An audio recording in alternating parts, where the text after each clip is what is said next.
Jovem Pan Saúde. O valor da pressão considerada de risco no Brasil mudou. A nova diretriz brasileira de hipertensão passa a classificar como pré-hipertensão valores a partir de 12/8, que até então eram considerados normais. Mas isso significa que vou precisar tomar remédio? Quem deve começar a se preocupar?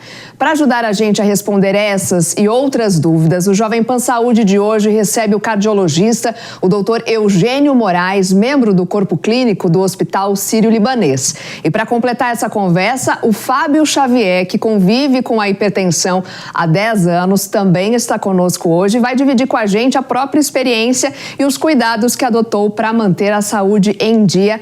Sejam muito bem-vindos, obrigada por aceitarem o nosso convite. Eu já quero perguntar aqui para o doutor Eugênio qual foi o motivo dessa mudança, na classificação da pressão arterial, que pegou todo mundo de surpresa, um número ali que era considerado normal e agora está servindo de alerta. Bom, primeiramente, Soraya, muito obrigado pelo convite, pela oportunidade de falar sobre um tema que atinge a população como um todo e as pessoas têm muito interesse. Bom, essas modificações, obviamente, elas não acontecem da noite para o dia. Então, você tem um conjunto de evidências que foram construídas ao longo do tempo e que mostraram que determinados valores da pressão arterial anteriormente considerados normais, não eram assim tão inocentes. Bom, falando especificamente do valor 12/8, o objetivo aqui, na verdade, é acender um sinal amarelo. E que a pessoa comece a prestar mais atenção na sua saúde. E se ela tem determinados fatores de risco que vão no futuro poder agravar a sua condição cardiovascular e tomar medidas de forma precoce, para que ela possa atuar antes de que isso aconteça. Esse é o objetivo principal da atualização. E não é agir tomando remédio, é só tomar atenção para alguns hábitos que ela mantém agora. Então, quem tem hoje essa pressão de 12/8, precisa se preocupar, vai ao médico, começa a medir a pressão, o que tem que fazer? Bom, isso é ótimo. Então, assim, o primeiro ponto é 12/8, na atualização, não existe indicação de tomar medicação. Perfeito. Esse não é o objetivo da diretriz da atualização. Qual é o objetivo? É que a pessoa preste atenção em algumas coisas. Então, vou citar as que eu considero mais relevantes. Será que você está no seu peso adequado? Como está seu consumo de sal? Como está seu consumo de álcool e tabaco? Você faz atividade física? Se faz, está fazendo na quantidade e na intensidade que deveria fazer? Qual a qualidade do seu sono? Você ronca? Você não ronca? E prestar atenção em hábitos de vida e estilo de vida que vão, no futuro, contribuir para a elevação dessa pressão arterial, implicando em risco cardiovascular. Risco do quê? Risco de infarto, risco de AVC, risco de lesão renal, para citar os principais. Então, a resposta para a pergunta, sendo bem pragmático e claro, não, quem tem 12/8 não vai precisar tomar remédio. Dá tempo de reverter um cenário pior, Exatamente, mas vai ter que prestar mais atenção na sua saúde. Essa é a principal mensagem da diretriz. Preciso prestar mais atenção na minha saúde. E teve mudança também para quem já é hipertenso na meta de tratamento, que também ficou mais rigorosa, doutor? Exatamente. Hoje, a meta para quem tem hipertensão, lembrando só o valor do diagnóstico da hipertensão, que é o famoso 14/9, que o número é 140/90, todas as pessoas que têm hipertensão hoje vão ter que ter uma pressão menor que 13/8. Isso foi derivado de um grande estudo chamado Sprint Trial, É um estudo clínico randomizado que comparou grupos. Então, esse é um estudo muito relevante e que mudou a diretriz. Então, o grupo em que eu conseguia baixar mais a pressão teve menos evento cardiovascular do que o grupo que eu mantive nos valores prévios. Então, veio daí a definição desse tratamento. E simplificou, na verdade, porque ficou menor que 13/8 para todo mundo. E até os médicos vão ter que se adaptar para fazer esse diagnóstico, para acompanhar esse tratamento? Exatamente. Todo mundo vai ter que prestar atenção e é por isso mesmo que as diretrizes existem, né? As diretrizes, elas são, entre aspas, né, um grande resumo de tudo daquilo que a gente tem de evidência científica mais relevante no mundo. A nossa diretriz também foi atualizada acompanhando outras diretrizes internacionais que já contemplavam essas alterações. Então, o objetivo é que as pessoas, de fato, se atualizem, né, os médicos, bem como os pacientes, para que possam se tratar da menor maneira possível. E por falar em paciente, o Fábio está conosco também, que é paciente do Dr. Eugênio. Fábio, como que você descobriu que você tinha hipertensão? A gente descobriu por acidente, literalmente. Eu sofri um acidente numa prova de triatlon há cerca de 10 anos. E durante a cirurgia desse acidente, onde o Dr. Eugênio estava presente para acompanhar como meu médico da família, ele identificou que poderia haver ali uma questão relacionada à pressão. E desde então a gente a gente fez todos os exames, né, a pedido do Dr. Eugênio, e a partir desse evento descobrimos, né, então fizemos o diagnóstico da hipertensão e passamos a fazer o tratamento e tomar os cuidados devidos na rotina, nos hábitos, para que esse não fosse um problema crônico ou esse problema que é crônico não trouxesse novos problemas no longo prazo. E naquele momento a sua pressão estava quanto? Doutor, você que precisa ajuda a gente me dizer. a relembrar. Vou lembrar. A gente teve valores lá de 14,10, a gente teve valores de 15,10, chegando, se eu não me engano, até 16,11. Então, assim, realmente os valores estavam elevados. E não tinha a ver com o acidente na ocasião? Poderia sim. Poderia, não com ele propriamente dito, mas isso causa dor, e dor, por sua vez, pode aumentar a pressão arterial. Então, qual foi a conduta? Então, assim, tiramos a cirurgia da jogada, esperamos um tempo, depois a gente fez um exame que é aquele monitorização ambulatorial da pressão arterial, a MAPA, e aí confirmou que estava hipertenso. O MAPA tem uma coisa legal, que você elimina o fator consultório, o dito hipertensão do avental branco, que na verdade hoje a gente chama de pseudo-hipertensão. Então isso é uma coisa que você elimina quando faz o exame, né? Considerado hoje o padrão ouro para o diagnóstico. Não é a única forma, mas é o padrão ouro. E nessa MAPA veio alterado, então de fato ele estava com hipertensão, diagnóstico de hipertensão arterial, e a partir daí a gente começou o tratamento medicamentoso.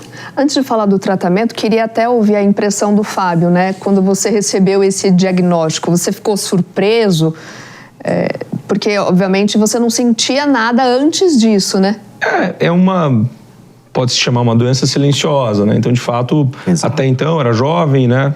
Ainda sou, mas tinha meus 30 anos. Era um pouco mais. E identificamos, né, numa idade em que não me parece ser comum, né? Claro, havia um histórico de família, então acho que isso contribuiu para não ser necessariamente uma surpresa, mas ao mesmo tempo foi importante para que eu pudesse me preocupar com questões que eu não me preocupava até então, né? Havia já um hábito da prática de exercício físico, mas não voltada necessariamente para isso, né? A alimentação ainda é um desafio, né? Acho que no mundo que a gente vive ele é um desafio. Sim.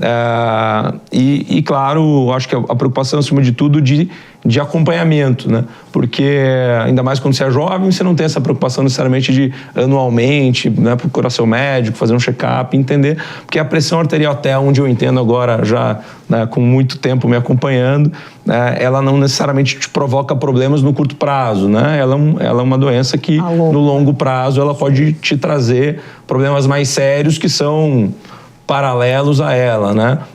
Então ela em si, na verdade, ela causa outros problemas, ali, né? Para outros problemas. E muitas vezes, assim, eu levei um tempo para entender isso, né? E eu imagino que as pessoas possam também não compreender totalmente qual é. Eu tô com a pressão alta, eu vou ter um problema hoje, né? Na verdade, não. O próprio Dr. Eugênio uma vez falou: calma, você não vai morrer disso hoje, um dia que eu tive um pico, né? Mas no longo prazo, se você não cuidar, você pode ter isso ou aquilo, né? Que pode trazer um problema ainda maior. Vamos falar então do tratamento. O Fábio já deu algumas pinceladas. Alimentação, atividade física, é mudança na rotina de vida. É mudança na rotina de vida, né? A gente quer...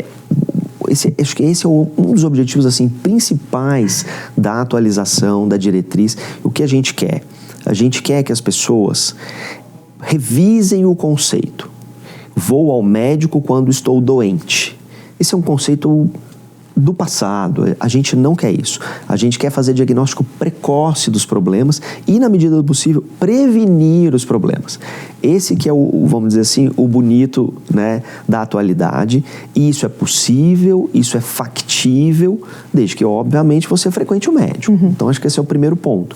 Você precisa frequentar alguém que cuide de você, cuide da sua saúde.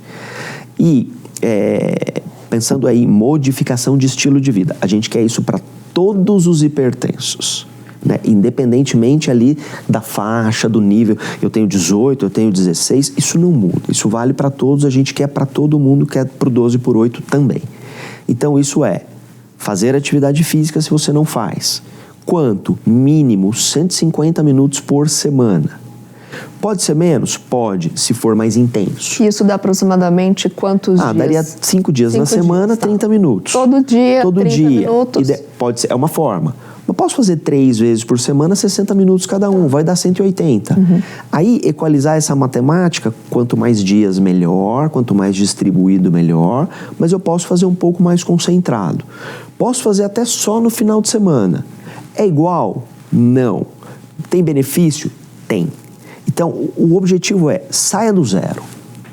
Do 0 para o 150, o ganho é muito grande. Tente. Fábio, fazia algum tipo de exercício antes do diagnóstico? Eu sempre fiz, assim, o histórico, na verdade, eu acho que isso contribuiu até positivamente. Eu acho que depois do diagnóstico, eu passei a estar mais preocupado a buscar informação a respeito. Então, ouvindo aqui o doutor falar, a gente há pouco tempo conversou sobre os exercícios de força, né? Há cerca de 2 anos, acho que saiu um estudo, né? Tem estudos. Que mostra sim, que em menos de 45 dias, o exercício de força, se feito pelo menos uma vez por semana, em 45 dias já traz benefício para a pressão arterial. Algo que até então era pouco explorado, né? Isso, era muito explorado o exercício aeróbico e a musculação é mais recente, né? A informação a respeito. Então, por exemplo, a musculação era algo que eu não tinha. Coloquei mais por conta da hipertensão, porque eu não gosto de fazer, sendo muito honesto. Mas o exercício era algo que no estilo de vida já estava consolidado. Em contrapartida, a alimentação, como falamos, é o maior desafio, né? E teve também a medicação, que é de uso contínuo, e essa, de fato, precisa ser incorporada no dia a dia. E aí só, doutor, explicando quando o uso da medicação deve ser iniciado, quando de fato tem o diagnóstico da hipertensão. Sim, a gente tem aí basicamente 2 condições. Um é o diagnóstico da hipertensão. Esse você vai fazer modificação de estilo de vida, que é para todo mundo, e você vai iniciar a medicação naquele momento do diagnóstico. Na faixa 130 a 139, 80 a 89, você vai avaliar risco do paciente. Esse risco é avaliado por um score chamado Prevent, esse é um score validado, e a depender deste grau de risco, se ele for alto ou muito alto, você vai ponderar o uso de medicação de 3 meses, pelo menos, de tentativa de modificação de estilo de vida.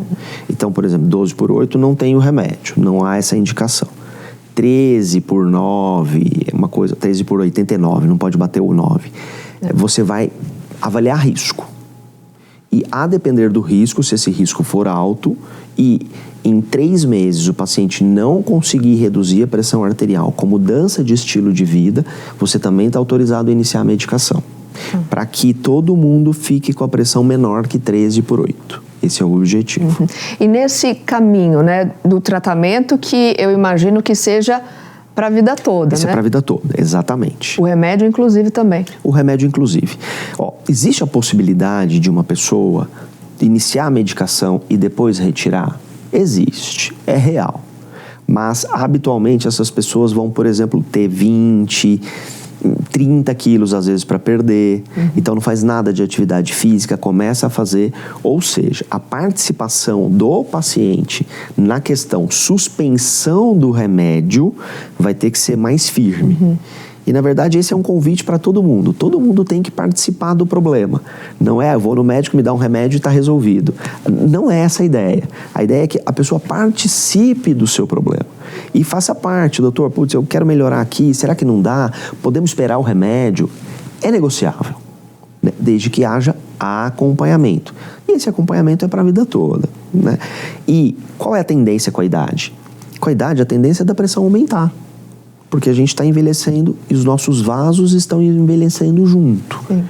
Então, por exemplo, se o Fábio não fizesse atividade física, não perdesse peso, não tivesse uma dieta melhor, talvez ele tivesse aumentado a dosagem de medicação, o que não aconteceu. Então, assim, pelo menos em parte, eu diria, grande parte, fez a lição de casa, contribuiu para o seu tratamento. Ele não tem malefício disso, só tem benefício. E você sente, Fábio, esse benefício que o doutor está falando no teu dia a dia, até para disposição? Acho que você sente, no meu caso, senti quando em algum momento eu deixei de fazer, né? Então, ao mesmo tempo que o exercício sempre foi incorporado no estilo de vida, em alguns momentos, em função da vida profissional, você acaba deixando ele de lado, ou, né, em função do estresse, você acaba consumindo um alimento a mais, uma bebida a mais, você presta mais atenção, porque eu acho que esse é um ponto, você tem que estar atento. E à medida que o tempo vai passando, você vai envelhecendo, as coisas vão mudando. Então, acho que deixar de fazer também é uma forma de você prestar atenção. E em algum momento, ao longo desses últimos 10 anos, eu também incorporei e falei assim, olha, o exercício físico é algo diário na minha vida. Então, hoje em dia, talvez uma vez por semana eu tire de descanso, os outros dias eu faço alguma coisa, porque eu gosto, 2, porque tem um benefício direto. Então, acho que... E é, assim, claro que nem todo mundo consegue conciliar as rotinas, né? Mas eu diria que vale muito a pena. Ao longo desse período, em alguns momentos eu deixei, por exemplo, de consumir algum alimento, ou deixei de beber bebida alcoólica por 1 ano. Fiquei 1 ano sem tomar nada. Benefício imediato. Aquele ano foi o melhor ano de medidas de pressão, por exemplo, né? Então, onde mais baixou. Então, você também vai se conhecendo, né? Mas isso é importante. Acho que cada um, né? Ninguém é igual. Então, claro, tem que se observando. E você falou em medir a pressão, né? Nesse tratamento, tem que medir a pressão diariamente? Não. Não? Não tem. Não tem. Isso daí, inclusive, a gente está aqui com o aparelhinho, a gente vai mostrar depois a gente vai ver como mede. A gente não precisa ficar medindo a pressão todo dia. Veja bem, quando eu medico um paciente, eu dou medicação, eu vou reavaliar essa pressão arterial em 30 dias, 4 semanas. Então, assim, a questão de medir a pressão, em especial se a pessoa é muito ansiosa e quer um resultado muito imediato, eu acho mais maléfico do que benéfico. Por quê? Porque a gente tem muito interferente. Vou citar exemplos comuns. Então, por exemplo, estou com dor de cabeça, vou medir a pressão.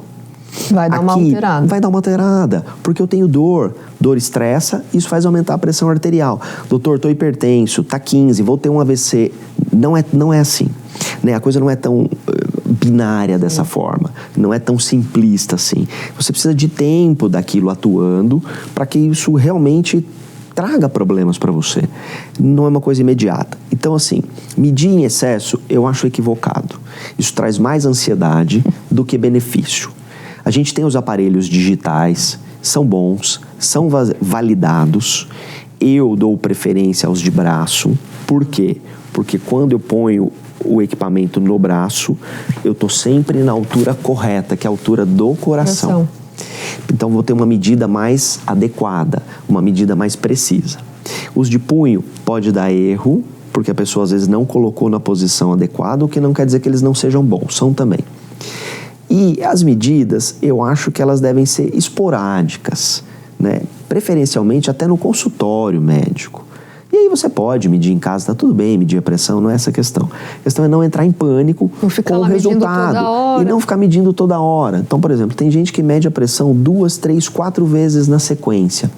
Isso estressa a artéria, que por sua vez modifica a pressão arterial. Então, existem muitas nuances para a medida correta, isso interfere no resultado, que por sua vez interfere na percepção do paciente da eficácia do tratamento. E não, ele precisa se atentar contas, com outras coisas. Exatamente, né? Não resolve. Sim. Né? Esse é o aparelho clássico. Esse aqui é o aparelho dos médicos. Isso, mesmo, o convencional. Exatamente. Que eventualmente durante a consulta o senhor vai usar. Isso, é o que eu uso em toda a consulta. A gente mede em geral mais de uma vez. O ideal é que, por exemplo, pelo menos na primeira consulta, você meça nos braços e nas pernas, porque existem condições que podem alterar a pressão arterial. e gera diferença de pressão. Então, pelo menos uma vez você faça essa medida. E depois você pode medir no braço 1, 2 vezes, pelo menos, esse é o ideal. Habitualmente eu gosto de fazer o seguinte: o paciente tem uma primeira medida, ele relaxa um pouco e ele tem uma segunda medida. Muitas vezes eu consigo pegar variações do tipo 15/8 para 12/8. Acredite se quiserem, isso é um fato, né? E realmente é muito comum no consultório essas alterações. Porque tá nervoso, porque tá não sei o quê, porque vou ao médico, etc. Isso é muito comum. E tem um grupo de risco que a hipertensão pode desenvolver mais? Por exemplo, só homens, mulheres? É mais comum nos homens, né? À medida que a gente envelhece, ela tende a ser maior. O risco, ele guarda relação com o tempo também que a pressão está atuando e com a forma com que você se tratou.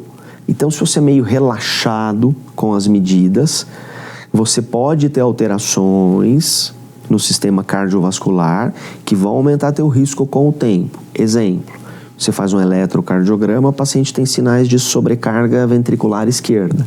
O que isso significa? Significa que o coração dele está ficando musculoso, ou seja, está fazendo hipertrofia no coração. Hipertrofia não é bom, eu tenho músculo a mais, eu posso ter cicatriz, fibrose, isso pode gerar problemas. Então tem vários detalhes que, se você deixa a doença correr silenciosamente, ela vai fazendo. Por exemplo, porque ela é silenciosa. Ela é super silenciosa. A pessoa não pode ficar por anos sem saber que tem pressão alta, por exemplo? Exatamente, sem nem saber. A grande maioria das vezes, nós estamos falando de mais de 95% das vezes, as pessoas não sabem que tem, elas são assintomáticas. Pois é, o Fábio pode dizer, não sentia nada. Provavelmente já era. Sim. Né? Ele veio até uns 30 anos para ter o diagnóstico. E pode ficar durante anos mesmo? Pode ficar durante anos. A pessoa pode ficar sem diagnóstico. O que acontece é assim, se você vai deixando muito tempo, você pode ter as complicações. E aí podem surgir os eventos. Que são? Quais eventos? Infarto, AVC, insuficiência renal, né? Especificamente aqui para a parte do acidente vascular cerebral, a hipertensão arterial é o principal fator de risco. Então, pensando no AVC, a hipertensão é um fator muito forte. Ele tem que ser devidamente tratado. E ter um AVC, você pode falecer por causa dele, né? Vir a perder sua vida por causa dele, mas o que eu acho muito pior, você pode ter sequelas. E essas sequelas são definitivas. A vida toda. Você pode melhorar, etc., mas você vai conviver com sequelas a vida toda. Entrando no risco ainda, você tem o grupo que eu comentei previamente daqueles pacientes que têm hipertensão secundária, ou seja, doenças que causam pressão alta. Estresse, por exemplo? Estresse é um contribuinte, mas ele não é o fator principal. São doenças outras, por exemplo, doenças endócrinas, síndrome de Cushing, hiperaldosteronismo, feocromocitoma, são raras, menos de 1% das vezes. Você tem, por exemplo, lesões renais. Existe uma condição chamada estenose da artéria renal. Quer dizer, a artéria renal está com o calibre reduzido, ou por fibrodisplasia ou por aterosclerose, formação de placa de gordura. Isso causa hipertensão. Doenças renais, né?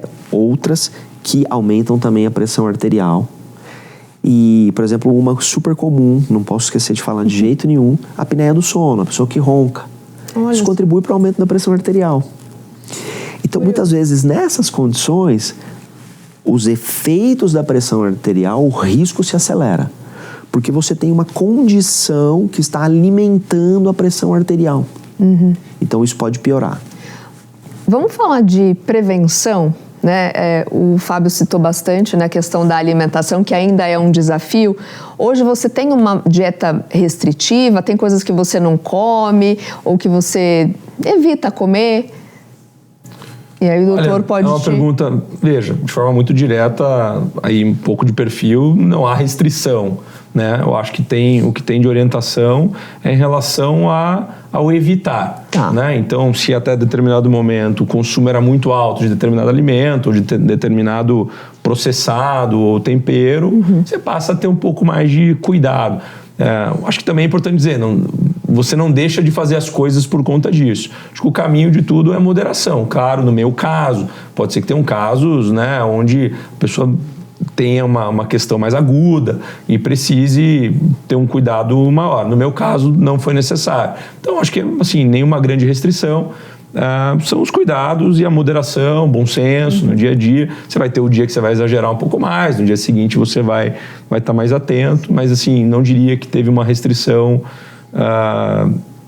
assim, muito grande, né? E a história de você se conhecendo, né? Então, puxa, eu sei que determinado dia, determinado alimento, determinada questão pode me fazer sentir de determinada forma. Então, eu vou evitar naquele dia, ou já vou tomar o cuidado posterior.